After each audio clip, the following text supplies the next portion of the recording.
Pati. Apa kabar? Wih, tambah cerah ya. Ini kawan lamo-lamo nyarinya. Sekali ketemu biasanya sedengat kalau saudara ini. Kapan sampai? Baru tadi sore. Alhamdulillah. Ya, alhamdulillah. Semakin cerah, Lebih fresh ya? lebih fresh. Sudah mulai menikmati suasana. Suasana, baru. ay keren. Ida ini ya, apa namanya? Ida grogi ya, Ida Sedikit. sedikit. Oke, Ini perdana kali ini. perdana ya. Jadi Pak Teddy selamat. Terima kasih. Kami terima kasih. ucapkan sudah Terima 2 kasih. bulan jadi PLT. PLH. Oh PLH. PLH Bupati Oku. PLH Bupati Iya. Oku. Ya. Eh, Sesuatu yang luar biasa, Insya Allah. insya Allah. Insya Allah. Ya. Karena kalau kita melihat dari sejarah dan segala macam, ini banyak peristiwa sebenarnya ya yang menimpa ayahanda mertua seperti itu ya. Dan itu tentu saja dirasakan oleh Pak Teddy. Kita ngobrol-ngobrol Iya. Boleh. ya. Kita ngobrol-ngobrol Dengan senang hati. dengan senang hati ya. Nah, Pak Teddy, saya ini kalau mau mulai perbincangan seperti ini, saya mulai dari hal-hal yang sangat sederhana. Yang kelihatannya Sederhana tapi jawabannya pasti susah ini. enggak. Yang kelihatannya remeh-temeh, tapi biasanya kan orang itu dikenal dari nama. Oke. Mengapa Anda dinamakan Teddy Melwansyah?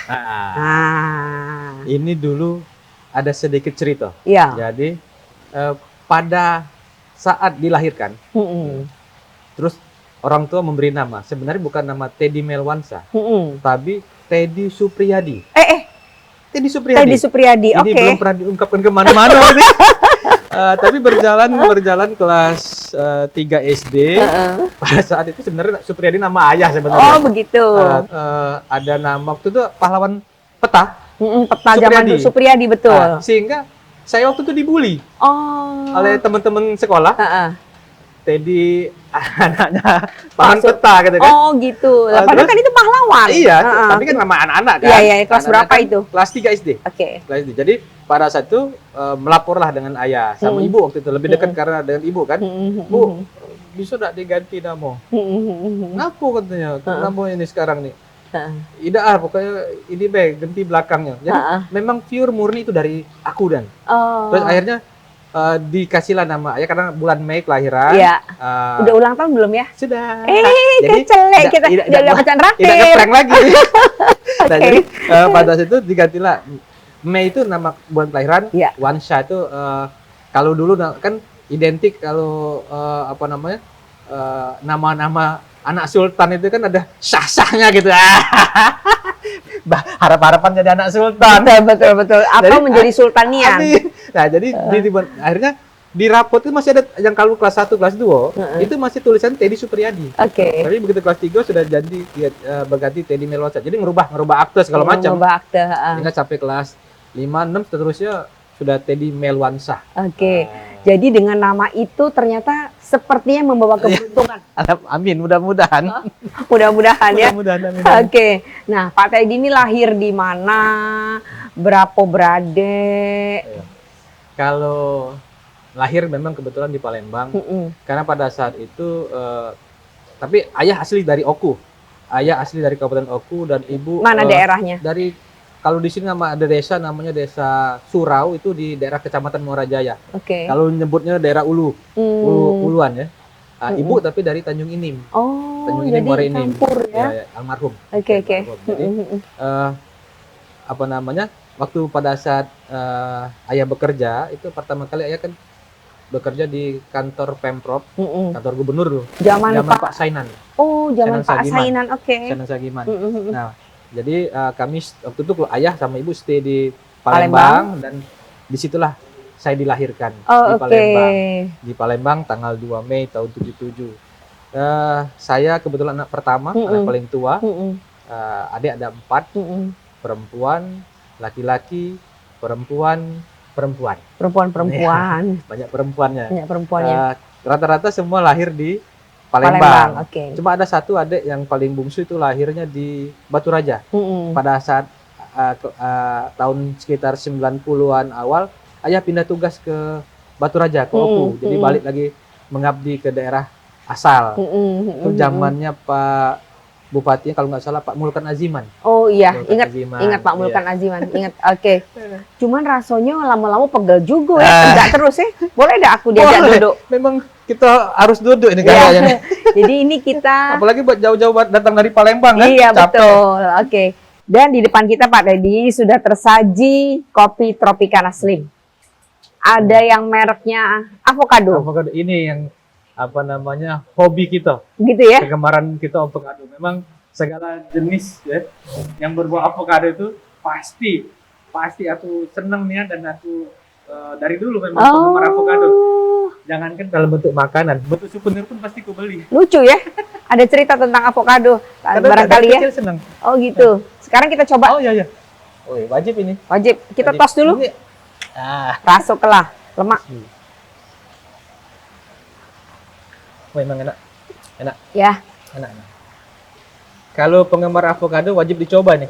bener. Ya, ini recommended nih. Recommended Ya, kan? sangat. Oke. Mohon maaf ya. Dan Edisi memang terbatas. Ini kan apa namanya? Non kalori ya? Ya, Non kalori ya? low fat Low dan fat. segala macam Iya. itu. Oke. Pak Deddy suka ngopi? Kalau ngopi jarang. Jarang. Nah, tapi kalau avocado, misalnya aku dulu galak pagi-pagi habis jogging, avocado campur madu. Yo. Jadi buah alpukat yang baru Langsung dibelah. sebelah, langsung di bukan di blender ya, dipakai tangan aja, pakai sendok, pakai madu. Oh. Pasti, tiap Kalorinya pagi. bagus ya. Ya. Kadang-kadang dimakan langsung. Betul. Apalagi kalau ada ini nih. Oh, lemaknya. Lemaknya. Oke. Pak Teddy, sebenarnya Anda tuh menyangka nggak sih akan ditunjuk seperti itu ya oleh Pak Gubernur sampai menjadi orang nomor 1 di Ogan Komering Ulu, meskipun dengan, mohon maaf ya, dengan kisah yang kurang enak, mengingat ayahanda mertua itu kan meninggal ya, dan kemudian ada penggantinya ditunjuk oleh Pak Gub, dan akhirnya Pak Teddy lah yang diminta oleh Pak Gub untuk memimpin Ogan Komering Ulu sebagai orang nomor 1. Bisa ceritakan nggak bagaimana sih perjalanan karir Anda gitu ya sampai sekarang? Jadi Mbak Weni, terus terang ini tidak pernah kami sangka-sangka dan kami duga bahwa kami akan mendapatkan anugerah yang luar biasa melalui tangan Pak Gubernur. Makanya yang pertama kali yang kami lakukan setelah kami mohon maaf, setelah ini agak terbawa emosi nih. Dipanggil Pak Gub, saya sampaikan beliau, Pak Gub, terima kasih banyak. Kami atas nama keluarga sangat senang sekali mendapatkan amanah ini, mendapatkan kepercayaan ini, dan ini tentu saja wajib hukumnya bagi saya untuk menjalankan ini dengan sebaik-baiknya dan menjaga ini dengan sebaik-baiknya dan menjalankan ini juga dengan penuh rasa tanggung jawab. Dan sudah saya sampaikan pada waktu ke Pak Gubernur langsung, dan insya Allah saya tidak akan memalukan Pak Gubernur dalam menjalankan amanah ini. Dan memang kami sebelumnya lama bertugas di sini. Sebenarnya di sini sebagai kepala dinas pendidikan pada saat itu. Dan memang pada tanggal 11 Februari 2022 kami ditarik Pak Gubernur, alhamdulillah. Terima kasih banyak Pak Gubernur. Kami mendapatkan kepercayaan sebagai kepala dinas PMD Provinsi Sumatera Selatan. Dan alhamdulillah sekali lagi puji syukur kepada Allah, kami kembali mendapatkan kepercayaan dari Pak Gubernur pada tanggal 8 Maret 2022 sebagai PLH Bupati Oku. Ya. Dan ya sampai hari ini tepat mungkin 2 bulan lebih dikit lah kami telah menjalankan amanah ini, dan alhamdulillah sampai saat ini suasana di Oku ini baik itu dari segi pemerintahannya, pembangunannya dan kemasyarakatannya berjalan dengan normal dengan baik tanpa ada kendala dan masalah. Jadi kondusif semua. Alhamdulillah. Oke. Pak Teddy, tadi kan Anda ini kan baru PLH. Ya. Nanti definitifnya boleh dibilang seperti itu bukan gitu ya? PJ. PJ. Jadi nanti akan menjadi PJ. Insya Allah. Insya Allah. Kita Pak Gub, tolong jadikan PJ. Saya yakin beliau kami sangat yakin dan percaya beliau orang yang sangat bijaksana, Iya. sangat bijaksana, dan beliau sudah sangat memikirkan. Kadang-kadang kita belum berpikir sekarang, beliau sudah berpikir 2 Ke 3 depan. tahun ke depan. Itulah hebatnya beliau.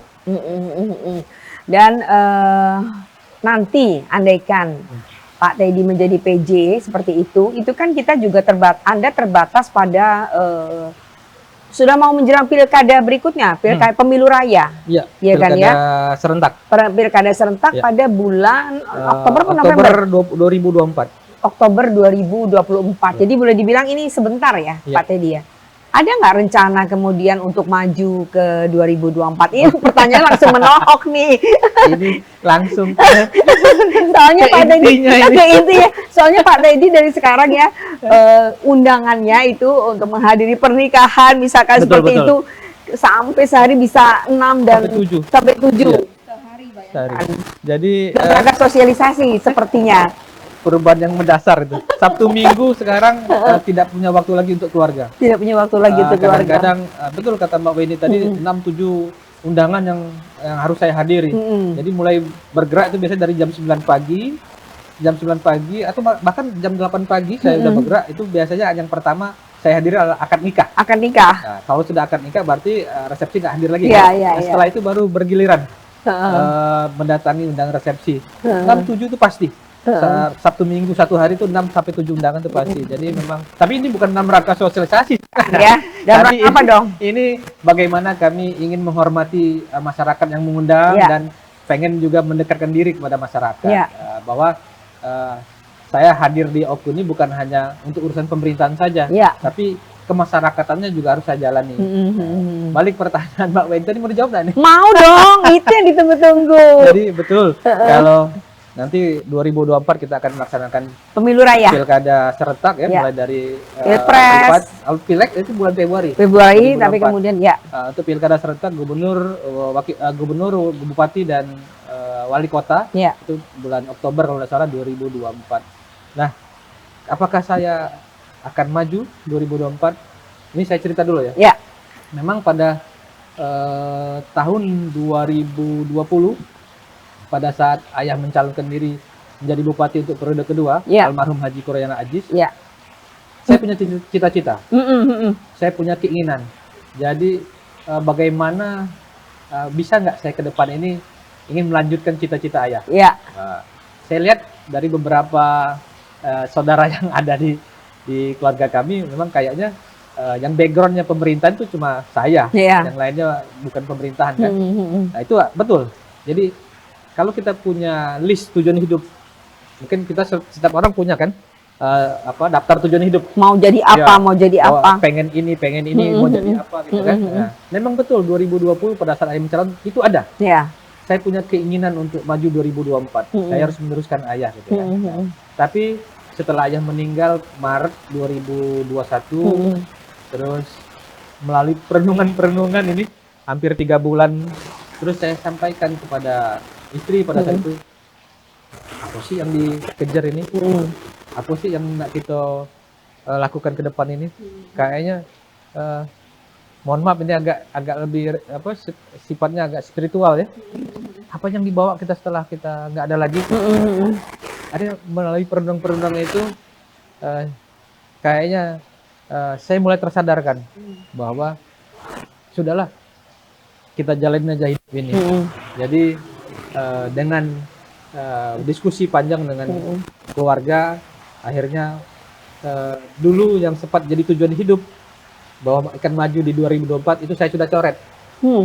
Sudah saya coret, sudah tidak lagi masuk dalam tujuan hidup untuk 2024. Saya sudah bilang sama keluarga, udahlah kita tidak usah terlalu jauh berpikir untuk 2024, itu sudah selesai bagi saya dan tidak ada lagi keinginan untuk ikut dalam konstelasi politik untuk 2024. Nian? Iya. Dan tapi kalau insya Allah bulan depan kami sudah ada bekerja sama dengan beberapa media. Mungkin nanti The Tribun boleh juga ikut kami. Kami akan angkat ini, coba kami kenalkan.